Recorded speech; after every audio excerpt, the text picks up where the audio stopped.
This news update is brought to you by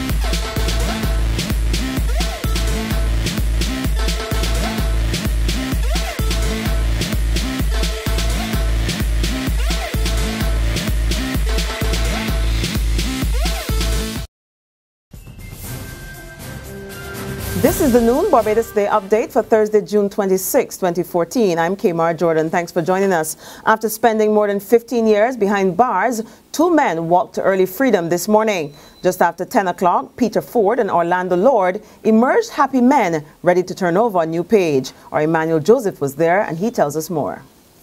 Tears flowed freely and shouts of "Thank you, Jesus" filled the air as rape and robbery convicts Orlando Lorde and Peter Forde walked out of Dodds Prison in St. Philip, 3 years ahead of time, and into the waiting embrace of their mothers and other family members. Orlando expressed delight at being released early, adding that the first thing he wants to do is to be reunited with his family. He also thought that his freedom, which coincides with his daughter's birthday on Friday, was a great birthday present for her. She agreed. Orlando was accompanied by his attorneys, Dr. Erskine Hines, QC, and Grace McCaskey. The other man, Peter Lorde, was also ecstatic at being released ahead of time and promised to lead a more positive life and hoped he would not disappoint. He walked into the waiting arms of his mother and other relatives. The early release of the former inmates were obtained after applying to the local Privy Council based on their outstanding conduct and the exemplary lives they led during their 15 years behind bars. Both men had originally been sentenced to 30 years in 1999 for the rape and robbery of a minibus conductress back in 1995, but on appeal that was reduced to 25 years. It's understood that a third convict, Robin Howell, who remains in jail, could soon be released as well. Emmanuel Joseph for Barbados Today. Thanks, Emmanuel. Well, disgruntled workers at the Barbados Community College are off the job this morning after not receiving their pay packs. They complain they've been paid late for about a year and a half now, and they're not prepared to take it anymore. Ryan Jose is following that story. The workers were originally to be paid on the 25th of the month, but up until 11 o'clock today, their monies had not yet been lodged onto the various bank accounts.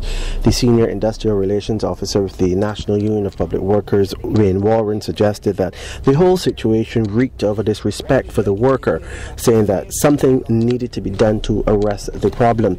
He told reporters that the union had been having constant meetings before with the management of the college to have the matter addressed, and they were given the assurance that it would not occur again. However, in this instance, the college is saying that a delay of funds coming from the Treasury led to the circumstances going to where they were, which were beyond their control. Warren said that the entire situation was creating undue hardship on the worker who had their various commitments to meet. Reporting from the Barbados Community College here in the Hy-Vee, I'm Ryan Jones for Barbados Today. Thanks, Ryan. Well, 24 hours after wanted man Nybingi Greene was nabbed by police, he's set to appear at the District A Magistrates Court on 2 charges. He was captured in Charleston Gardens, St. Michael yesterday during a police operation. 32-year-old Greene, alias Kiki of Dunlow Lane, St. Michael, is now facing charges related to the use of a firearm and committing serious bodily harm. It's alleged that Greene shot and injured a man at the same address. There's regional and international news after this short break. Hi, I'm Red Plastic Bag. Anyone who knows me knows I don't like cold.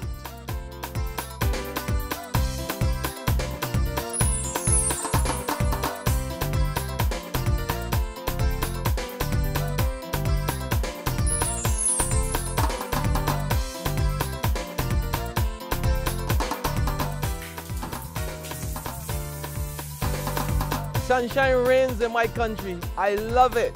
Catch the sun power.